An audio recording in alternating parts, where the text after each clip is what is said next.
იცოდით, რომ რესტორნების 60% პირველ სავე წელს იხურება, ხოლო სასტუმროების 50-დან 60%-მდე დაახლოებით 3 წელიწადში ვერ უძლებს ბაზრის გამოწვევებს. საქართველოს ბაზარზე თუ კონცენტრირდებით, თავად მასპინძლობის სფეროს ბუნებიდან გამომდინარე, იგი ძალიან მოწყვლადი და მგრძნობიარეა ქვეყანაში მიმდინარე სოციალური პოლიტიკური პროცესების მიმართ. თუ კი რაიმეს აზარალებს არასტაბილურობა, ეს პირველ რიგში რესტორნები და სასტუმროებია. ვინც მეტნაკლებად ახლოსაა ამ დარგთან, ღიარ გავა, რომ მორიგი რესტორნის, კაფეს ან სასტუმროს დახურვის შესახებ არ შევიტყვით. თუმცა ამ ვიდეოში ყურადღება გავამახვილოთ არა გარე, არამედ შიდა ბიზნეს ფაქტორებზე, რაც უშუალოდ რესტორნის დამფუძნებელმა უნდა გაითვალისწინოს. ჰორეკა სექტორი ძალიან მიმზიდველი და საინტერესოა, მაგრამ ამავდროულად ეს საკმაოდ დაუნდობელი ბიზნესია. ერთი არასწორი ნაბიჯი და თქვენი საქმიანობა შესაძლოა ძალიან სერიოზული გამოწვევების წინაშე აღმოჩნდეს. რატომ ხდება ასე? და როგორ შეიძლება რისკები თავიდან ავიცილოთ? ამ ვიდეოში ყველაფერს გავარჩევთ. უმთავრესი მიზეზი, რაც ხელს უშლის რესტორნის გრძელვადიან წარმატებას, ეს არასწორი ლოკაცია და ბაზრის კვლევის უგულებელყოფა. თუ თქვენი რესტორანი არასწორ ადგილას მდებარეობს, როგორი საუკეთესო მენიუც არ უნდა გქონდეთ, ბაზარზე გადარჩენის შანსები მკვეთრად მცირდება. საქართველოში ბევრი რესტორნისა და სასტუმროს ლოკაცია ვერ აკმაყოფილებს სტუმრების მოთხოვნებს. ამ შემთხვევაში საუბარი არ გვაქვს რაიმე ისტორიული გამოცდილების მქონე ადგილებზე, რომლებმაც 10 წლეულების განმავლობაში დაიმკვიდრეს სახელი და მომხმარებელი უკვე მიჩვეულია მათ სტუმრობას. საქმე ეხება ახალ რესტორნებსა და კაფეებს, რომელთაც ამ გაჯერებულ ბაზარზე საკუთარი ადგილი პირდაპირი და ირიბი მნიშვნელობით უნდა გამოიბრძოლა. სინამდვილეში აქ სამი მთავარი ფაქტორი მუშაობს. უპირველეს ყოვლისა ეს არის საბიზნე აუდიტორიის კარგად შესწავლა. თუ საცხოვრობენ ჩვენი პოტენციური მომხმარებლები, ან დღის უდიდეს ნაწილს სადატარებენ. რა სახის კვებას ანიჭებენ უპირატესობას და რამდენის გადახდის საშუალება და სურვილი აქვთ. გარდა ამისა, ასევე გასათვალისწინებელია კონკურენტების ლოკაციების შესწავლა. ეს შესაძლოა ცალკე ვიდეოს თემაც იყოს. თუმცა მარტივად რომ ახსნათ კონკურენტების შესწავლა, რომლებიც წლებია ამ ბაზარზე არიან, გაძლევთ შანსს, რომ უკვე გათელი ბილიქზე იმოძრაოთ ახალი გზის გაკაფვის ნაცვლად. სწორედ ეს განაპირობებს ფუდკორტების, კვების ობიექტების კლასტერების და რესტორნების ქუჩების არსებობას. მომხმარებელი თქვენთან უკვე მოსულია. თქვენი მთავარი მისია კი მისი თქვენკენ გადმობირება.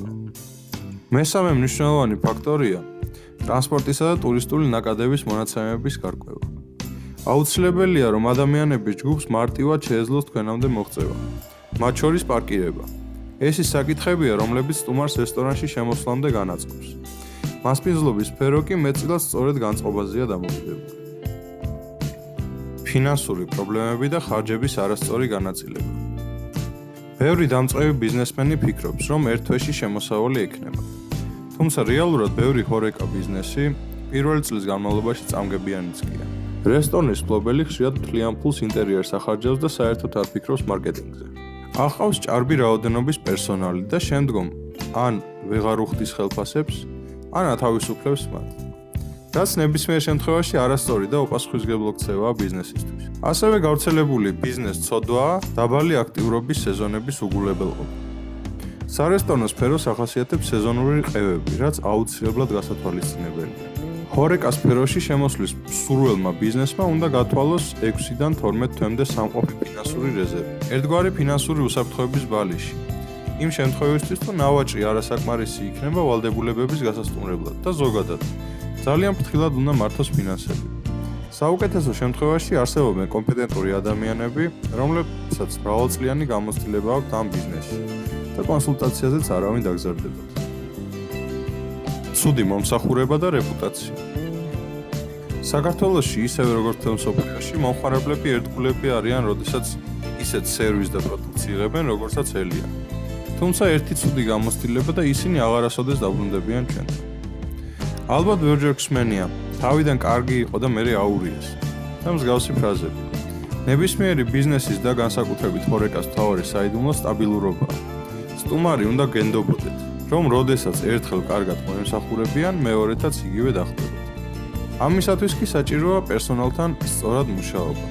მათი ტრენინგი, ნეგატიურ გამოხმაურებებზე პროფესიონალურად რეაგირება და ზოგადად სასიამოვნო, არატოქსიკური გარემოს შექმნა თანამშრომლებს შორის, რომლებიც თავის მხრივ სტუმარს კმაყოფილს დატოვებენ. სუსტი მარკეტინგი და ბრენდინგი. მხოლოდ კარგი სამზარეულო საკმარისი არასოდეს იქნება, თუ მას სწორ მარკეტინგს არ მიაშველებთ. ბაზრის კვლევაზე უკვე ვისაუბრეთ. თუმცა მარკეტინგის არანაკლებ მნიშვნელოვანი ნაწილი სოციალურ ქსელებში აქტიურობაა. უნდა ვესაუბროთ ჩვენს მომხმარებლებს ყველა საჭირო არხის მეშვეობით. იქნება ეს Instagram, TikTok, Facebook თუ სხვა.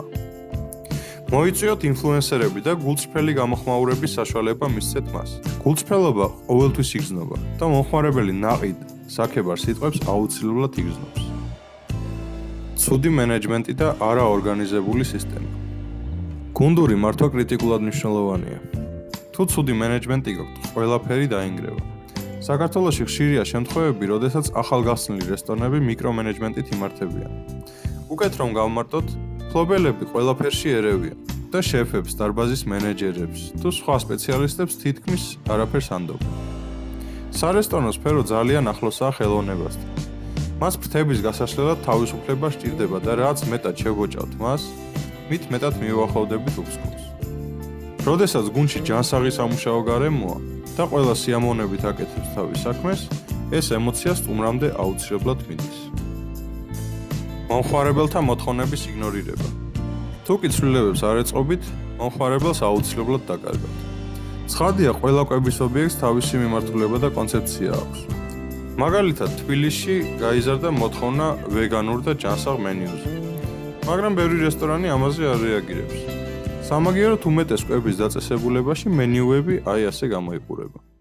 წვადები და ჩახოხბილი, ცხელი შოთის პურები, ხიზილალა ჩურჩხელები, ღვინით ასეჯურები.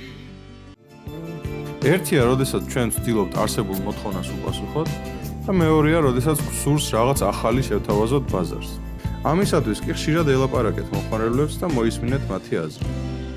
საინტერესოა თქვენი აზრით რა არის ყველაზე დიდი შეცდომა, რასაც დამწყები ჰორეკა ბიზნესები უშვებენ. გთხოვთ დაწეროთ კომენტარებში, ასევე არ დაგავიწყდეთ ვიდეოს მოწონება და გვერდის გამოწერა. გმადლობთ ყურადღებისთვის.